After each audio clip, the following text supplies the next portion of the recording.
Okay, so now we go for topic 9.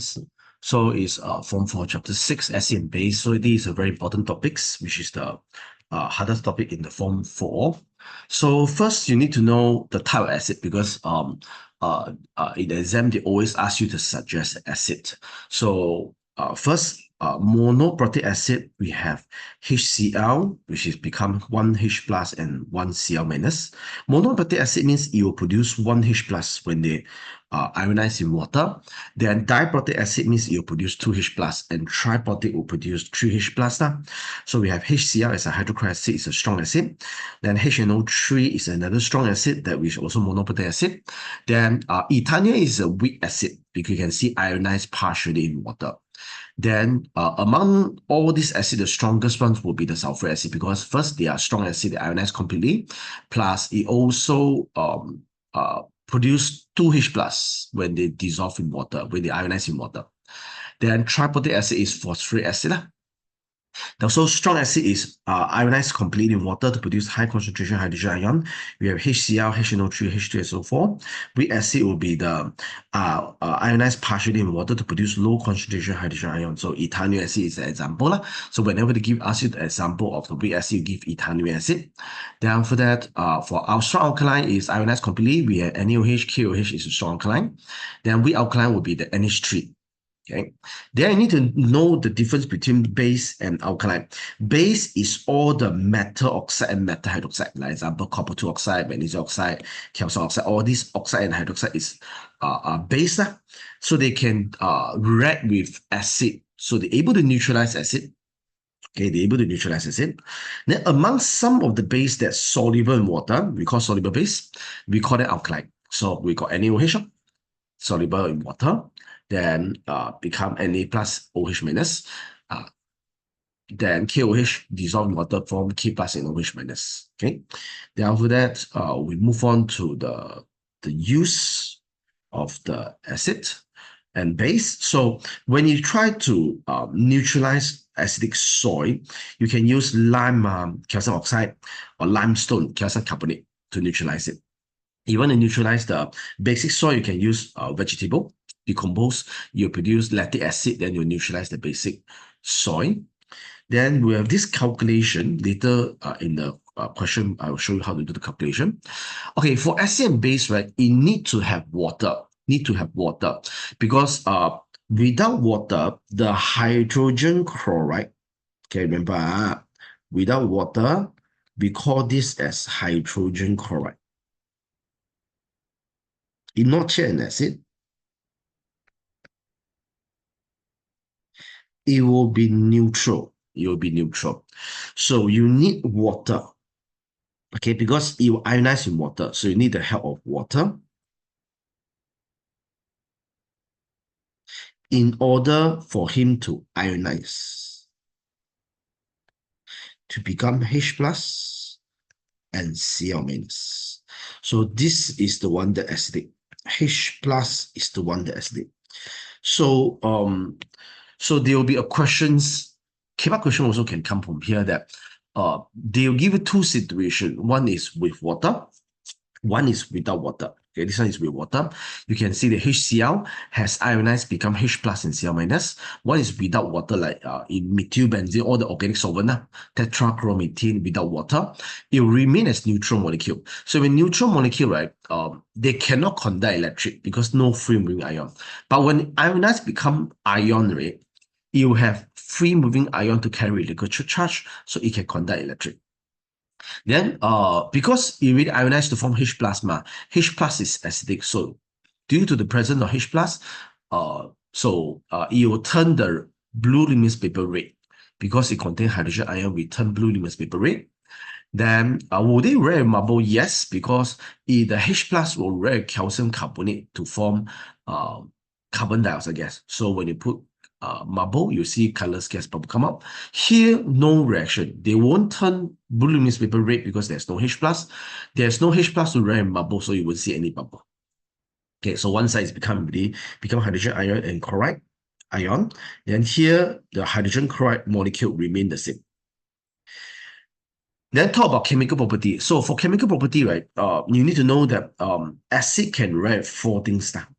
So first is metal, metal carbonate, metal oxide, and metal hydroxide.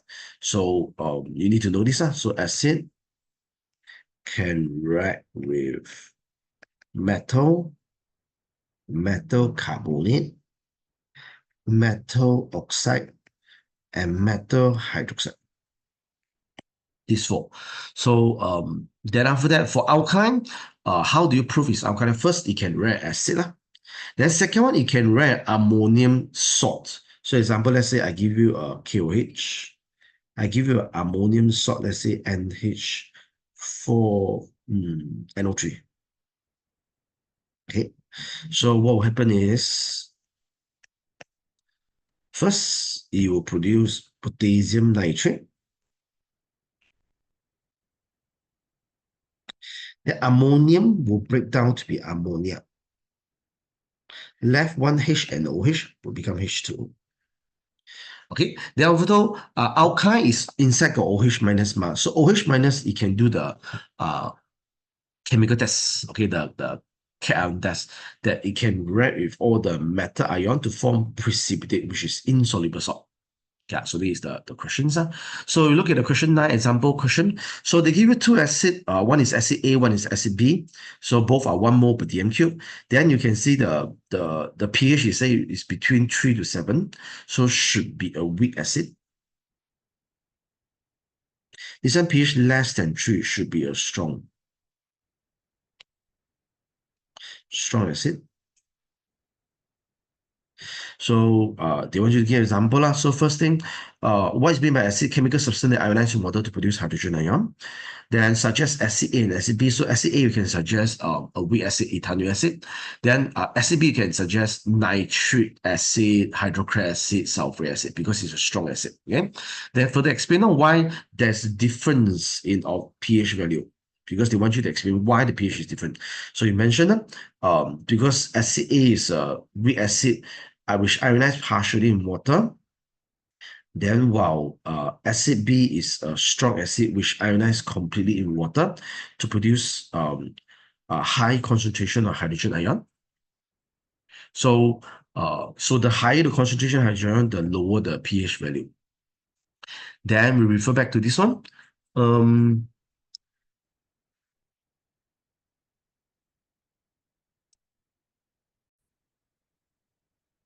So since this is a weak acid, this is a strong acid because the pH is lower than 3. So for weak acid, you will explain, I'll give an example, ethanoic acid. So you mentioned acid A is a weak acid which ionizes partially in water to produce lower concentration of hydrogen ion. Then you write, because we're doing comparison, so wow, the acid B is a strong acid which ionizes completely in water to produce higher concentration of hydrogen ion. So the concentration of hydrogen in acid B is higher. So the higher concentration of hydrogen ion, the lower the pH. So you explain why this pH is actually lower than the SA. Then for these questions, you can see that when the HCl dissolve in liquid X, right, it can conduct electrics, and limestone will react with limestone to produce carbon dioxide gas. Then while dissolve in liquid Y, nothing happens, means like not conduct electric, cannot react with limestone. So we can give example of liquid X must be water, because the HCl need to ionize in water in order to produce free moving ion to conduct electric, at the same time to produce H plus to react with the limestones. So then B, for Y, right, you can just give me any answer.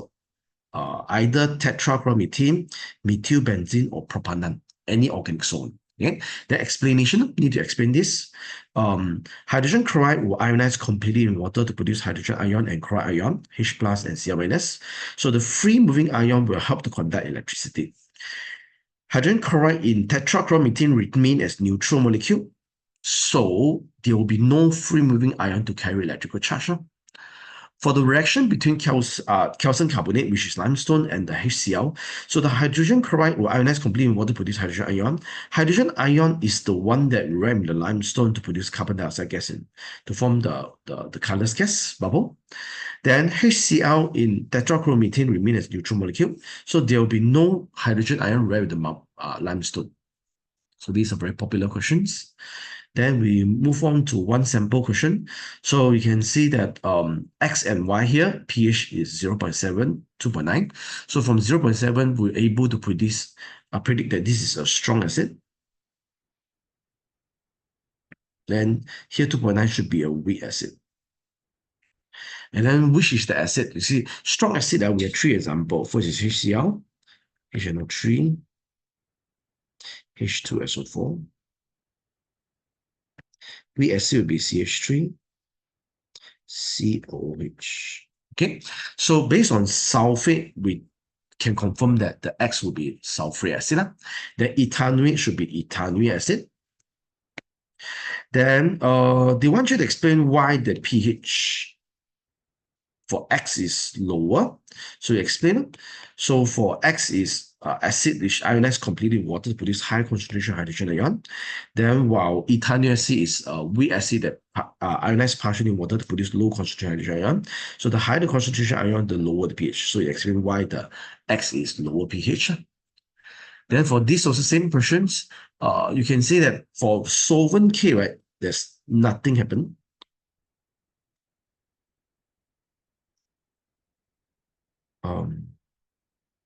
We make it as K and L, K and L. Okay, so this one you can see bubble coming out and conduct electric.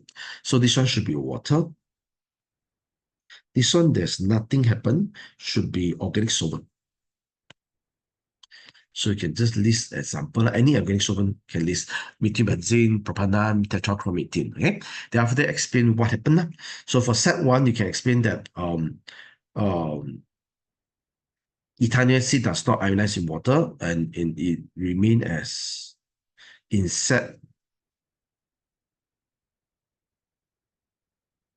solution L. It remains as neutral molecule. Then there's no hydrogen ion to rare calcium carbonate. Then when it dissolves in water, it will able to